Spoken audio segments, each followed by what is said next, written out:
Assalamualaikum and selamat sejahtera to my lecturer Sir Elyas Sulaiman Mohandas and to all my friends. My name is Muhammad Azim bin Azmi. I am from MBU 223 Faculty Music or Business. For today, I will do activity 6, Introduction to Speech, practice 3. My title is the importance of sleep. So for today, I will do any type of attention rather. For example, an anecdote, a rhetorical question, and humor. For firstly, I will do the anecdotes. So for anecdote, I have one story that I find. So the story is about patient story, sleep disorder. Warren's a 13 years old graduate student saw a doctor to discuss his problem staying asleep. The trouble began 4 months prior when he started to wake up at 3 a.m. every morning, no matter when he went to bed, and he was unable to fall back to sleep. As a result, he felt out of it during the day. This led him to feel more worried about how he was going to finish his thesis when he was unable to focus due to extreme fatigue. At first, he did not recall waking up with any concern on his mind. As the problem lasted, he found himself dreading the next day and wondering how he would teach his class or focus on his writing if he only was only getting a few hours of sleep. Some morning he lay awake in the dark next to his fiancée, who was sleeping soundly. On other morning, he would cut his loose, rise from bed, and go very early to his office on a campus. After a month of poor sleep, Warren went to Student Health Service Clinic, where he received his medical care. He had asthma, for which he sometimes used an inhaler. The physician assistant prescribed a sleep meditation, which did not help. Falling asleep was never his problem. Warren explained, while he followed some of the advice he read online, although he often relied on coffee during the day. He never drank it after 2 p.m. And every tennis player he chose to play on in the morning. He did have a glass or two of wine every night at dinner with his fiancée. However, by dinner, I start to worry about whether I able to sleep, he said, and to be honest, the wine helps. Warren did not appear tired, but told the doctor, I made a point to see you in the morning before I hit the wall. He did not look sad or itch and was not sure if he had ever felt depressed, but he has curtain of nagging low-level anxiety. This problem has taken over. He explained, I stress about my work and my fiancé, and I have been argued, but it's all because I'm so tired. Warren was diagnosed with insomnia disorder.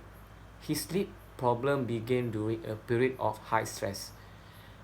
His worry about not sleeping may have made the problem worse.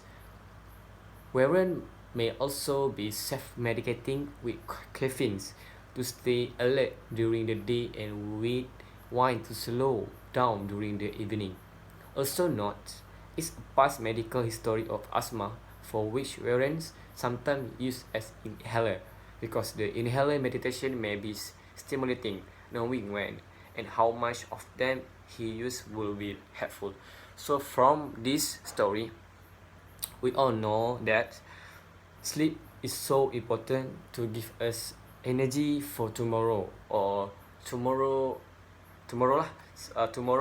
for we do some activities, some work, some assignment, some class. So if we have enough sleep, we will do activity or work or study happily and not feel sleepy. So that is so important to us to sleep enough. So for the second question, I will do the rhetorical question. So for the rhetorical question, mainly rhetorical question, how much more sleep and self-care will you have need to give yourself before you reach your highest point of production? Beyond the point, education, educational sleep and self-care will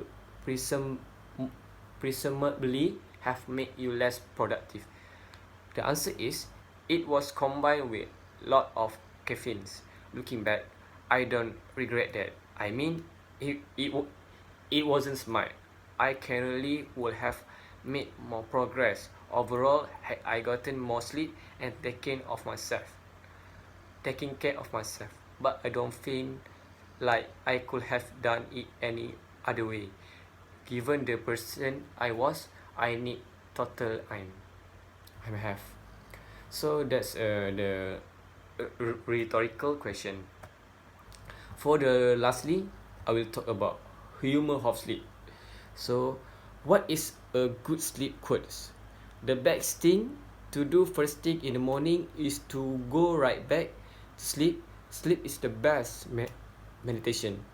Learn from yesterday, life from today, look to tomorrow, rest this afternoon, a good laugh, and a long sleep are two best cures for anything.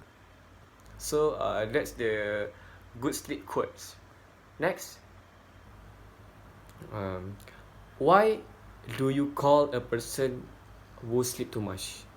What do you call a person who sleep too much? Oversleeping is called hypersomnia or long sleeping. This condition affect about 2% of people. People with hypersomnia might require as many as 10 to 12 hours of sleep per night to feel their best.